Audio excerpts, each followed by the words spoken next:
वाटिका part 8 मैं और मेरा देश। प्रश्न 1 का क्या है?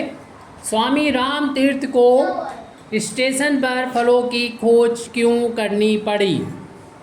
ये पहला प्रश्न है। इसका उत्तर है स्वामी राम तीर्थ को स्टेशन पर फलों की खोज इसलिए करनी पड़ी क्योंकि उन दिनों फल ही उनका भोजन था, इसलिए उनको फलों की खोज करनी पड़ी। अब पहले का खा है, इसमें जापानी युवक स्वामी जी के लिए फल क्यों ले आया?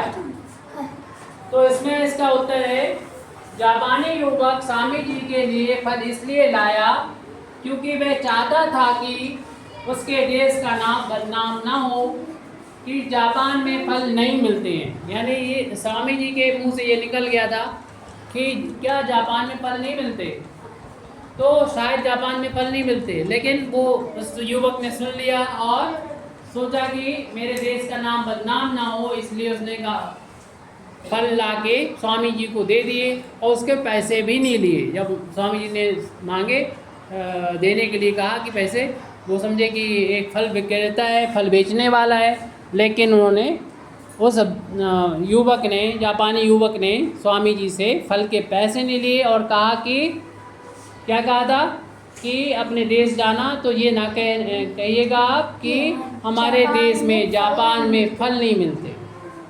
इसलिए उसने अपने देश के नाम को बदनाम होने से बचाने के लिए वो फल ढूंढ के लाया और स्वामी जी को दिया। अब पहले का गा प्रश्न है, स्वामी जी द्वारा फलों का मूल्य दिए जाने पर जापानी युवक ने क्या कहा? तो इसका उत्तर है, प्रश्न से ज़्यादातर हम लोग भाग लिख लेंगे। स्वामी जी द्वारा, ये देखो लिखा है, स्वामी जी द्वारा फलों का मूल्य दिए जाने पर जापानी युवक ने कहा। अब क्या हटा देंगे, सिर्फ कहा। क्या कहा? जो कहा है वो हम यहाँ पर लिख देंगे। यहाँ पर कॉमा में लिखा हुआ है, आप इसका मूल्य देना ही चाहते हैं तो अपने देश में जाकर किसी से ये ना कहिएगा कि जापान में फल नहीं मिलते। प्रश्न पहले का घा का उत्तर प्रश्न है, पहले बार प्रश्न पढ़ लेते हैं। युवक और उसके देशवासियों का पुस्तकालय में प्रवेश क्यों वर्जित कर दिया गया?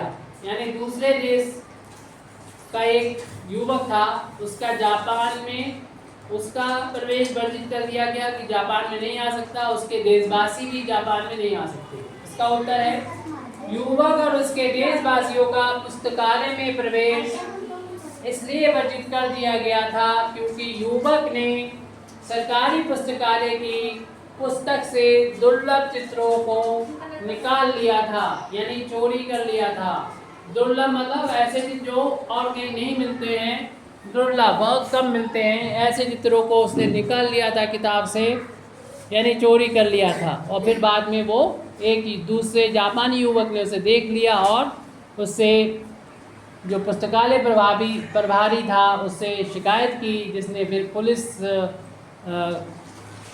पुलिस ने उसके कमरे का झाड़ा लिया, उसके कमरे को देखा, उसमें वो दुर्लभ चित्र मिल गए थे जो पुस्तक से निकाले गए थे, और इस तरीके से उसको देश से बाहर निकाल दिया गया। ना सिर्फ उस युवक को निकाला गया देश से, बल्कि कहा कि उस देश के जितने भी नागरिक हैं वो भी अब यहाँ पर नहीं आ सकते, उनको वर्जित कर दिया गया जापान आना।